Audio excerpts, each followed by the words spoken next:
Hello friends, இன்னைக்கு நம்ம சமையல் புக்ல பாம்பே ஹல்வா எப்படி பண்றதுன்னு பார்க்க போறோம். இது பண்றதுக்கு ஒரு பவுல்ல 1 கப் cornflour அதோட 2 கப் தண்ணி சேர்த்து கட்டி இல்லாத மாதிரி நல்லா கரைச்சி எடுத்துக்கோங்க. இப்போ ஒரு panல 2 கப் சர்க்கரை அதோட 2 கப் தண்ணி சேர்த்து மீடியம் ஃப்ளேம்ல வச்சு சர்க்கரை நல்லா கரைச்சி எடுத்துக்கோங்க. சர்க்கரை நல்லா கரைஞ்ச உடனே இதை லோ ஃப்ளேமில் போட்டுருங்க. இப்போ நம்ம கரைச்சி வச்சுருந்த கார்ன்ஃப்ளவரை இன்னொரு வாட்டி நல்லா மிக்ஸ் பண்ணிவிட்டு இதோட சேர்த்துடலாம். இது ஒரு வாட்டி நல்லா மிக்ஸ் பண்ணிவிட்டு மீடியம் டு ஹை ஃப்ளேமில் வச்சு இதை நல்லா குக் பண்ணிடலாம். இதை கைவிடாமல் நல்லா மிக்ஸ் பண்ணிக்கிட்டே இருக்கணும், இல்லைனாட்டி அடி பிடிச்சிரும். இது முதல்ல நல்லா திரியாக வந்து அப்புறம் எல்லாம் ஒன்றா சேர்ந்து கட்டியாக ஆரம்பிக்கும். இது நல்லா கெட்டியாகி லைட்டாக டிரான்ஸ்பரண்ட் ஆன உடனே இதோட கொஞ்சோண்டு ஃபுட் கலர் சேர்த்து நல்லா மிக்ஸ் பண்ணிக்கோங்க. நான் இன்றைக்கி ஆரஞ்சு ஃபுட் கலர் எடுத்திருக்கேன்.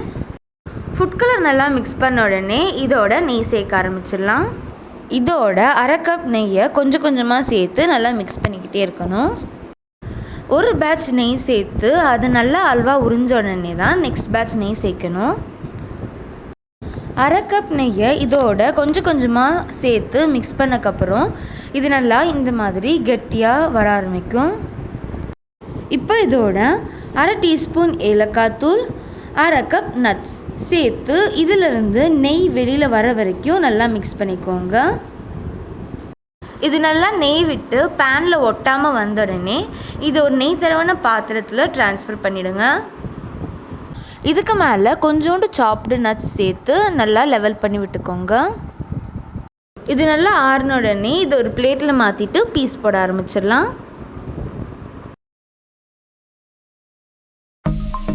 நம்ம சூப்பரான பாம்பே ஹல்வா ரெடி ஆகிடுச்சு. இது உங்கள் வீட்டில் ட்ரை பண்ணி பாருங்கள். இந்த சேனலை லைக் பண்ணுங்கள், கமெண்ட் பண்ணுங்கள், சப்ஸ்கிரைப் பண்ணுங்கள். மேலும் இது நிறைய பேருக்கு ஷேர் பண்ணுங்கள். தேங்க்யூ.